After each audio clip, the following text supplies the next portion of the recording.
Dans l'épisode d'aujourd'hui, nous nous intéressons aux décès les plus horribles enregistrés lors de safaris animaliers, d'un vétéran qui n'a pas pu échapper au prédateur suprême d'Amérique à un chercheur attaqué par les plus proches parents de l'humanité. Mais d'abord, nous commençons en Inde, où un pas de trop devient mortel.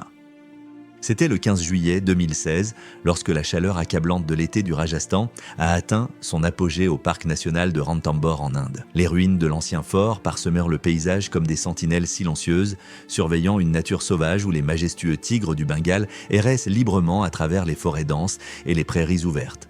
Colleen Barrett, enseignante dans une école primaire de 32 ans originaire de Portland, Oregon, avait rêvé de ce moment pendant des années. Accompagnée de son mari, Michael, ingénieur logiciel de 35 ans, et de leurs 2 enfants, Emma et Jake, âgés respectivement de 8 et 5 ans, la famille avait épargné soigneusement pendant 3 ans pour s'offrir cette aventure de safari indien unique dans une vie. La célébration de leur 10e anniversaire de mariage les avait amenés au prestigieux Taj Sowai Madhopur Lodge, où l'esprit aventureux de Colleen et sa passion pour la photographie animalière avaient déjà impressionné leur guide Rajesh Kumar. Connu parmi ses amis pour repousser les limites afin de capturer le cliché parfait, Colleen emportait son équipement de caméra professionnelle partout, déterminé à documenter chaque instant de leur véritable expérience de la jungle. La famille avait passé 3 jours incroyables à explorer l'écosystème varié du parc, observant des léopards, des ours lipus et d'innombrables espèces d'oiseaux. Mais Colleen restait insatisfaite de ses photos de tigres, cherchant constamment cette image parfaite insaisissable qui définirait leur voyage et justifierait leur investissement conséquent.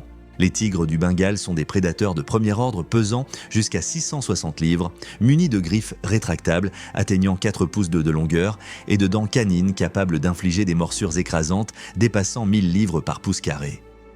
Ces chasseurs solitaires sont une vue et une ouïe exceptionnelles, ce qui les rend presque invisibles dans leur habitat naturel. Leur pelage orange, distinctif, avec des rayures noires, offre un camouflage parfait parmi les hautes herbes et les ombres tachetées de la forêt. Dans l'après-midi tardif de leur 4e jour, Rajesh a placé leur jeep ouverte à environ 40 mètres d'un point d'eau immaculé où une magnifique tigresse était arrivée pour boire avec ses 2 jeunes tigres subadultes à proximité. La femelle de 300 livres, une matriarche territoriale sans nom connue des guides locaux uniquement par sa cicatrice distinctive sur l'épaule gauche, affichait son magnifique pelage orange marqué de rayures noires audacieuses en baissant sa tête massive à la surface de l'eau. Colleen a été fascinée par la scène, regardant le reflet du tigre scintiller dans l'eau calme. Malgré les protestations urgentes de Michael et les avertissements fermes de Rajesh sur le fait de rester assis, Colleen s'est levée tranquillement et est sortie du véhicule, appareil photo à la main. Elle s'est déplacée délibérément vers le point d'eau, croyant que le tigre en train de boire ne posait pas de menace immédiate. La tigresse cicatrisée a détecté la présence de Colleen instantanément, levant sa tête énorme et fixant ses yeux ambrés sur l'humain qui approchait. À une distance de 15 mètres, la tigresse s'est levée à sa pleine hauteur, ses oreilles s'aplatissant contre son crâne dans un affichage d'avertissement indubitable. Colleen s'est figée, mais n'a pas réussi à battre en retraite, continuant à concentrer son objectif sur le magnifique prédateur. Cette hésitation fatale a déclenché les instincts territoriaux de la tigresse. La tigresse s'est élancée, parcourant la distance en moins de 2 secondes à 56 km/h. Colleen n'a pu faire que 2 pas désespérés avant que le prédateur de 300 livres ne la frappe par derrière avec une force dévastatrice. L'impact a projeté Colleen face la première dans la terre rouge, son appareil photo s'échappant de sa main. La tigresse cicatrisée a immédiatement refermé ses puissantes mâchoires autour du cou et du crâne de Colleen, ses dents canines de 4 pouces pénétrant profondément dans les vertèbres cervicales. La tigresse a exercé une pression écrasante dépassant 1000 livres par pouce carré, comprimant complètement les voies respiratoires de Colleen tout en sectionnant simultanément sa moelle épinière au niveau de la 2e vertèbre cervicale.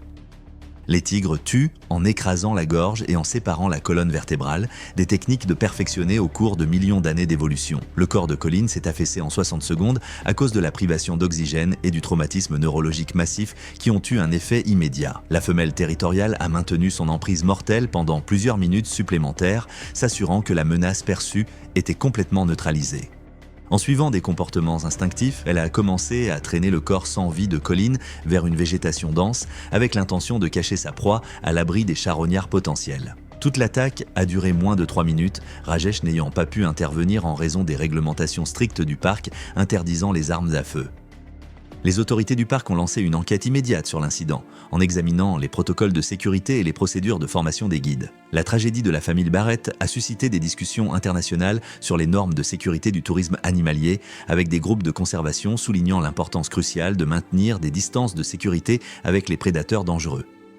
L'histoire de Colin Barrett était un rappel tragique de la rapidité avec laquelle un tigre peut attaquer lorsqu'un pas fatal franchit la ligne. Pour Warren Douglas, ce n'était pas un prédateur exotique qu'il traquait, mais un énorme grizzly dans la nature sauvage de Yellowstone, qui s'avérerait bien plus meurtrier. C'était le 3 septembre 2017, lorsque l'air frais d'automne du parc national de Yellowstone portait le parfum des pins et de l'hiver approchant à travers le désert accidenté du Wyoming.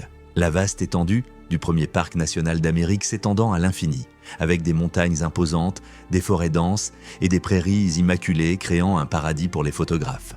Warren Douglas, un photographe de nature de 45 ans de Denver, Colorado, est arrivé au camping de Slow Creek pour ce qu'il a prévu comme son expédition solo la plus ambitieuse à ce jour. Père divorcé de 2 adolescentes, Warren possédait une formation approfondie en survie militaire grâce à ses années dans l'armée et avait passé 15 ans à capturer des images primées de la faune dans les endroits les plus reculés de l'Amérique du Nord. Ses mains usées et ses yeux perçants reflétèrent des années de risques calculés à la recherche de cette photo parfaite.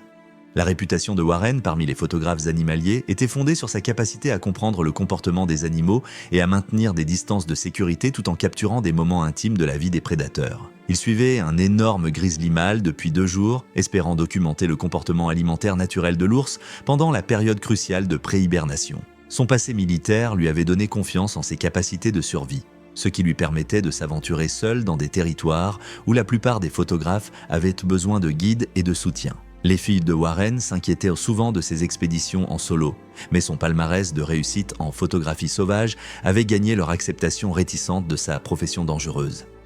Les ours grizzly sont parmi les prédateurs les plus redoutables d'Amérique du Nord, avec des mâles adultes pesant jusqu'à 800 livres et possédant une force capable de briser des troncs d'arbres. Leurs griffes de 4 pouces peuvent déchiqueter de fines plaques de métal et infliger des blessures dévastatrices, tandis que leurs mâchoires puissantes délivrent des forces de morsure dépassant 1200 livres par pouce carré. Ces prédateurs de pointe peuvent atteindre une vitesse de 56 km/h malgré leur taille massive, et leur sens aigu de l'odorat dépasse celui des chiens de chasse par 7 fois. Pendant l'automne, les grizzlies entrent en hyperphagie, consommant jusqu'à 20 000 calories par jour pour se préparer à l'hibernation hivernale, ce qui les rend extrêmement agressifs lorsqu'ils défendent leur source de nourriture. Leur nature territoriale devient particulièrement prononcée lorsqu'ils protègent des proies des charognards et des menaces perçues. Le 3e matin, Warren a découvert le sanglier de 600 livres se nourrissant d'une carcasse fraîche d'élan dans une prairie près de Slow Creek. La fourrure brun chocolat du massif ours ondulait avec ses muscles alors qu'il arrachait des morceaux de viande de la carcasse avec une précision méthodique. Warren s'était initialement positionné à 150 mètres derrière un tronc d'arbre tombé, capturant plusieurs clichés avec son objectif téléphoto. L'ours restait concentré sur son repas, levant parfois sa tête énorme pour scruter les environs avant de reprendre son repas. Poussé par le désir d'obtenir des images rapprochées plus dramatiques, Warren a commencé à avancer en utilisant les abris disponibles. À 100 mètres, il s'est accroupi derrière un gros rocher, continuant à photographier l'ours qui se nourrissait. Le grizzly ne montrait aucun signe d'agitation, ce qui a encouragé Warren à se rapprocher. Il se repositionna derrière un bouquet de pins à 75 mètres du massif prédateur, croyant que sa formation en furtivité militaire le garderait indétectable. Cette distance violait les règlements du parc exigeant une séparation minimale de 100 mètres des ours. Le vent changea soudainement de direction, portant l'odeur humaine de Warren directement vers l'ours en train de se nourrir. Le grizzly avait probablement détecté sa présence bien plus tôt, mais l'avait toléré pendant qu'il se concentrait sur son alimentation. Le changement d'odeur a déclenché une alarme immédiate. La tête massive du grizzly s'est redressée brusquement, les narines évasées pour analyser la menace. L'ours s'est dressé sur ses pattes arrière, atteignant presque 9 pieds de hauteur, scrutant méthodiquement la source de l'intrusion. Ses oreilles se sont plaquées contre son crâne, tandis que ses muscles d'épaule se tendirent visiblement sous sa fourrure épaisse. Warren resta immobile, espérant que l'ours retournerait se nourrir. Au lieu de cela, le grizzly se mit à 4 pattes et commença à se déplacer délibérément dans sa direction, suivant la piste de l'odeur avec une concentration prédatrice. À une distance de 50 mètres, l'ours repéra Warren derrière les arbres. Le grizzly chargea immédiatement, couvrant la distance en moins de 4 secondes. Warren chercha désespérément son spray anti-ours, mais le clip de sécurité se bloqua dans sa panique. Le prédateur de 600 livres le frappa avec une force immense, ses énormes pattes avant s'abattant sur sa poitrine et son abdomen. L'impact projeta Warren en arrière contre un tronc d'arbre avec une force écrasante. L'ours gris a immédiatement suivi avec des morsures dévastatrices au cuir chevelu, au visage et aux épaules de Warren, ses mâchoires puissantes broyant les os et déchirant la chair tout en causant des saignements massifs. L'ours a ensuite commencé un comportement bref de mutilation, utilisant ses griffes de 4 pouces pour ratisser le torse de Warren. La cage thoracique de Warren s'est fracturée sous l'assaut, perforant son poumon gauche. Les griffes du grizzly ont pénétré sa cavité abdominale, causant des saignements internes massifs et des dommages aux organes. Warren a perdu connaissance en 30 secondes en raison de la perte de sang et d'une blessure cérébrale traumatique. L'attaque a duré environ 60 secondes avant que l'ours, satisfait que la menace soit éliminée, ne retourne à sa carcasse de wapiti. Les responsables du parc ont renforcé les protocoles de sécurité existants et intensifié la sensibilisation à l'importance de maintenir des distances appropriées avec la faune après l'incident. L'histoire de Warren Douglas a prouvé que même un entraînement militaire ne signifie rien contre la fureur d'un grizzly. Pour Eleanor Briggs, ce n'était pas la nature sauvage de l'Amérique du Nord qu'elle devait affronter, mais la forêt tropicale sombre du Costa Rica où un autre prédateur chassait en silence complet. C'était le 22 mars 2018 quand l'air humide du parc national Corcovado au Costa Rica était imprégné de l'odeur de terre mouillée et des cris des créatures nocturnes résonnant sous le dense couvert de la forêt tropicale. Profondément sur la péninsule isolée d'Osa, cette étendue sauvage est l'un des endroits les plus biodiversifiés sur Terre où chaque son cache une vie et chaque ombre abrite un mouvement. Eleanor Briggs, une touriste de 28 ans de San Diego pour ce qui était censé être une semaine d'éco-aventure guidée, avait rejoint un petit groupe séjournant dans un pavillon isolé près de la limite nord du parc où les visiteurs pouvaient faire de la randonnée dans la forêt primaire avec des guides locaux pendant les heures de jour. Le couple avait passé l'après-midi à photographier des haras rouges, des singes capucins et les sentiers sinueux qui serpentaient à travers la jungle. Ce soir-là, après le dîner, Eleanor s'est rendue compte qu'elle avait laissé sa caméra d'action le long d'un des sentiers balisés où ils avaient filmé plus tôt. Malgré les protestations de Marcus et les avertissements du propriétaire du lodge, elle a décidé de retourner seule le chercher avant l'arrivée de la pluie. Elle a insisté sur le fait que ce n'était qu'une courte marche, 15 minutes au maximum, et a pris une petite lampe frontale LED et son téléphone pour s'éclairer. La forêt tropicale la nuit était d'une obscurité suffocante. La lumière de la lune filtrait à peine à travers la canopée et le bourdonnement rythmique des insectes remplissait l'air. Eleanor suivait le sentier boueux, guidée par le faisceau blanc étroit de sa lampe frontale. Elle ne savait pas que les chemins étroits utilisés par les randonneurs pendant la journée étaient également prisés par le prédateur de pointe de la forêt, le jaguar. À environ 40 mètres de là, une femelle jaguar pesant un peu plus de 60 kg, soit environ 130 livres, patrouillait dans son territoire. Son ouïe fine a capté les pas d'Eleanor et le faible bip du contrôle de la lampe de poche du téléphone. Le félin se tapit, son pelage tacheté se fondant dans l'ombre. Les jaguars sont des chasseurs embusqués, s'appuyant sur la discrétion, la patience et une force explosive. Dans la dense forêt tropicale, leurs attaques durent de des secondes, pas des minutes. Eleanor a retrouvé son appareil photo à moitié enterré près des racines d'un arbre tombé et a soupiré de soulagement. Alors qu'elle essuyait la boue, un grognement guttural bas résonna dans l'obscurité derrière elle. Elle se figea, son pouls battant la chamade. Elle dirigea sa lampe frontale vers le bruit, mais le faisceau n'éclaira que des feuilles denses et des lianes emmêlées. La jungle semblait retenir son souffle. Puis, de la gauche, le jaguar attaqua. Dans un flou de muscles et de vitesse, le chat a bondi de derrière le tronc d'arbre tombé et a percuté le haut du corps d'Eleanor, la faisant tomber sur le sol de la forêt. Sa lampe frontale a volé, plongeant la clairière dans l'obscurité. Avant qu'elle ne puisse crier, les mâchoires du jaguar se sont verrouillées autour de son cou et de la partie inférieure de son crâne. Ses dents ont percé profondément les tissus mous sous la mâchoire, sectionnant les artères et écrasant une partie de la colonne vertébrale supérieure. La force de la morsure a provoqué une hémorragie catastrophique et une asphyxie en quelques instants. Le corps d'Eleanor s'est immobilisé. Le jaguar a maintenu son emprise pendant près d'1 minute, puis a relâché et a commencé à traîner le corps vers le sous-bois pour cacher sa proie. En quelques minutes, la forêt était à nouveau silencieuse. Lorsqu'Eleanor n'est pas revenue, Marcus et 2 guides sont partis avec des lampes de poche. Ils ont trouvé sa lampe frontale près de la végétation cassée, mais aucune trace d'elle. Il a fallu aux rangers locaux et à la police jusqu'à l'aube pour retrouver ses restes à environ 200 mètres du sentier. L'attaque a été confirmée comme étant celle d'un jaguar sauvage, un événement rare mais connu dans les régions où l'activité humaine chevauche les corridors de chasse. Les autorités costariciennes ont fermé la zone pendant plusieurs mois pour suivre et relocaliser l'animal. L'incident a conduit à des directives plus strictes pour les visiteurs de Corcovado, y compris des guides obligatoires après le coucher du soleil et des interdictions de voyager seul au-delà des limites du lodge. L'histoire d'Eleanor Briggs est devenue un rappel sobre que la forêt tropicale, malgré toute sa beauté, reste un monde régi par l'instinct et la survie.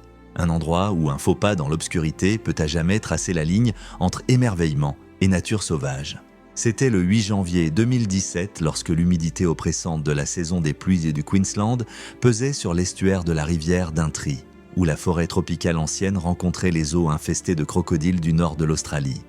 Les eaux de marée troubles, colorées par les tanins, serpentaient à travers l'une des plus anciennes forêts tropicales humides du monde, créant un paysage primitif où les crocodiles d'eau salée avaient régné en tant que prédateurs de pointe pendant des millions d'années. Tracy Coleman, une guide de tourisme d'aventure de 35 ans originaire de Brisbane, avait bâti sa réputation en offrant des expériences authentiques de la nature australienne aux touristes internationaux. Cependant, Tracy était relativement nouvelle dans la région de Daintree, ayant récemment élargi ses opérations depuis les eaux plus sûres autour de Brisbane. Bien qu'elles aient de l'expérience avec les excursions fluviales, elle n'opérait dans le pays des crocodiles que depuis 8 mois et apprenait encore les dangers uniques du Grand Nord. Ce matin-là, Tracy guidait un petit groupe de 4 touristes américains en quête d'une expérience d'aventure authentique en Australie. Le groupe se composait de 2 couples riches du Texas qui avaient spécifiquement demandé des expériences hors des sentiers battus et qui payaient des tarifs élevés pour un accès exclusif. Le bateau de Tracy naviguait dans le système estuarien de la rivière d'Aintree, mettant en valeur l'écosystème unique où la forêt tropicale, patrimoine mondial, rencontre les eaux de marée. Le guide aborigène local, Jimmy Calcara, avait averti Tracy de l'augmentation de l'activité des crocodiles en raison des récentes inondations qui avaient perturbé l'écosystème et rendu les reptiles massifs plus actifs et imprévisibles. Les guides, expérimentés dans le pays des crocodiles, maintiennent des règles absolues concernant le contact avec l'eau. Pas de mains, de pieds ou d'équipement dans l'eau, quelles que soient les circonstances. Les clients avaient accidentellement laissé tomber à l'eau pour 8 000 $ d'équipement photographique professionnel dans ce qui semblait être une section peu profonde près de la berge. L'engrenage était clairement visible dans l'eau claire, terriblement proche du rivage. Les clients devenaient de plus en plus agités, avec un couple menaçant de demander un remboursement complet et de laisser des critiques dévastatrices qui pourraient détruire l'entreprise en expansion de Tracy. Les crocodiles marins sont parmi les prédateurs les plus redoutables du monde, avec les grands mâles atteignant des longueurs de plus de 20 pieds et pesant jusqu'à 2200 livres. Ces prédateurs de haut niveau sont parfaitement adaptés pour être des chasseurs d'embuscades, capables de rester immobiles pendant des heures avant de passer à l'action avec une vitesse dévastatrice. Leur mâchoire puissante génère des forces de morsure considérables, ce qui en fait parmi les prédateurs les plus dangereux sur Terre. Tracy a pris une série de décisions de plus en plus mauvaises. D'abord, elle a utilisé une gaffe pour essayer d'atteindre l'équipement, se penchant dangereusement au-dessus du bord de l'eau. Quand cela a échoué, elle a envisagé d'utiliser la corde de l'ancre du bateau pour attraper le matériel. Finalement, sous une pression intense des clients et craignant la ruine financière due à des avis négatifs, Tracy a commis l'erreur fatale de se pencher trop loin sur le bord du bateau en tentant d'atteindre l'équipement avec un filet. Un énorme crocodile marin mâle était resté immobile dans l'eau plus profonde à proximité, parfaitement camouflé parmi les troncs submergés et la végétation. Les récentes inondations avaient amené l'ancien prédateur dans des zones de chasse moins profondes, où il attendait avec une patience préhistorique. Alors que Tracy se penchait sur le plat-bord du bateau, son équilibre changea. Le bateau tangua légèrement et elle tomba en avant dans l'eau avec un éclaboussement qui attira immédiatement l'attention du crocodile. Le reptile massif surgit de sa cachette avec une force explosive. Tracy venait à peine de surgir que le crocodile a frappé avec une précision dévastatrice. L'attaque a été rapide et écrasante, ne lui laissant aucune chance de s'échapper ou de se défendre. Les cris des clients résonnèrent à travers l'estuaire alors qu'ils assistaient à l'attaque, mais c'était terminé en quelques instants. Les secours ont été appelés immédiatement, mais Tracy était déjà au-delà de toute aide. Les autorités du Queensland ont enquêté sur l'incident et ont émis de nouvelles recommandations de sécurité aux opérateurs touristiques en mettant l'accent sur les protocoles existants concernant le maintien de distance sûre près de l'eau dans les habitats de crocodiles. L'enquête a confirmé que les directives établies étaient adéquates lorsqu'elles étaient correctement suivies, mais a souligné les défis persistants liés à la pression des clients et aux considérations commerciales dans le tourisme en milieu sauvage. La récupération des corps a nécessité des équipes spécialisées et a pris plusieurs jours en raison des conditions difficiles et de la nécessité de localiser et de retirer en toute sécurité le crocodile de la zone. La mort de Tracy a servi de rappel tragique qu'une simple perte de vigilance peut être fatale dans un pays de crocodiles. L'incident a mis en lumière les vulnérabilités particulières auxquelles sont confrontés les nouveaux opérateurs qui peuvent sous-estimer la nature absolue des protocoles de sécurité pour les crocodiles et la pression dangereuse que les attentes des clients peuvent exercer sur les guides opérant dans les environnements les plus dangereux d'Australie. C'était le 14 novembre 2015 quand la dense canopée du parc national de Kibale, en Ouganda, filtrait le soleil équatorial en taches lumineuses sur le sol de la forêt. Ce lieu sauvage abritait l'une des plus fortes concentrations de primates au monde, dont plus de 1500 chimpanzés vivant en groupes sociaux complexes dans toute la zone protégée. Shane Porter, un étudiant diplômé en primatologie de 29 ans de l'université d'Oxford, était arrivé à la station de recherche biologique de l'université de Makerere pour mener des recherches sur le comportement territorial des chimpanzés pour sa thèse de doctorat. Connu parmi ses collègues pour son approche méthodique et son respect strict des protocoles de sécurité, Shane avait passé 6 mois à acquérir de l'expérience avec des groupes de chimpanzés habitués et était considéré comme l'un des chercheurs les plus prudents du programme. Shane suivait une communauté de chimpanzés habitués depuis 3 mois, documentant leur comportement quotidien et interactions sociales. La communauté se composait d'environ 15 individus de différents groupes d'âge dirigés par un mâle alpha dominant.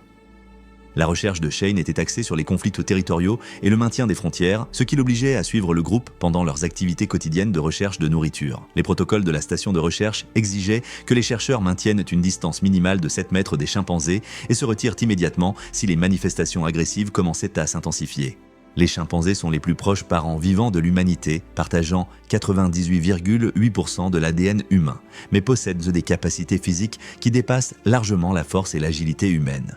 Les mâles adultes peuvent peser jusqu'à 150 livres et sont considérablement plus forts que les humains, avec de puissantes dents canines qui servent d'armes redoutables. Ces primates très intelligents vivent dans des hiérarchies sociales complexes où l'agression joue un rôle crucial dans l'établissement de la domination et la défense du territoire. Le 89e jour de ces observations, Shane suivait le groupe quand ils ont rencontré des membres d'une communauté rivale près d'une frontière territoriale. La rencontre a commencé par des démonstrations agressives typiques, notamment des coups de poing sur la poitrine, des secouements de branches et des vocalisations bruyantes des deux groupes. Shane s'est positionné à une distance qu'il pensait être sûr de la confrontation. Cependant, pendant le conflit territorial croissant, plusieurs chimpanzés agités sont devenus de plus en plus imprévisibles. Dans le chaos de la rencontre, Shane s'est retrouvé trop près de la zone de conflit alors que les tensions atteignaient leur paroxysme. Le mâle alpha, fortement agité par la confrontation territoriale, a soudainement chargé vers Shane. Que ce soit en interprétant le chercheur comme une menace ou simplement en redirigeant son agressivité territoriale, le chimpanzé a attaqué avec une force explosive. L'attaque a été rapide et dévastatrice, avec la morsure puissante du chimpanzé infligeant un traumatisme sévère au cou et au haut du corps de Shane. Malgré son expérience et son entraînement, Shane n'a pas pu s'échapper ni se défendre contre la force et l'agression supérieure de l'animal. L'attaque n'a duré que quelques minutes, mais les blessures étaient catastrophiques. Shane a succombé à ses blessures avant que de l'aide puisse arriver à l'endroit éloigné. L'incident a choqué la communauté de recherche et a conduit à des examens approfondis des protocoles de sécurité pour les chercheurs de terrain. Bien que les attaques mortelles contre les chercheurs soient extrêmement rares, la mort de Shane a servi de rappel tragique des risques inhérents à l'étude des animaux sauvages puissants, même ceux considérés comme habitués à la présence humaine. Le programme de recherche de Kibale a mis en place des mesures de sécurité supplémentaires après l'incident, notamment des équipes de 2 personnes obligatoires pour toutes les observations de chimpanzés et des systèmes de communication d'urgence améliorés. La mort de Shane Porter reste l'une des rares attaques mortelles documentées d'un chercheur par des chimpanzés habitués, soulignant que même nos plus proches parents évolutifs peuvent poser de sérieux dangers dans certaines circonstances. Merci de nous avoir regardés. Vous voulez en regarder plus ? Cliquez sur votre écran maintenant.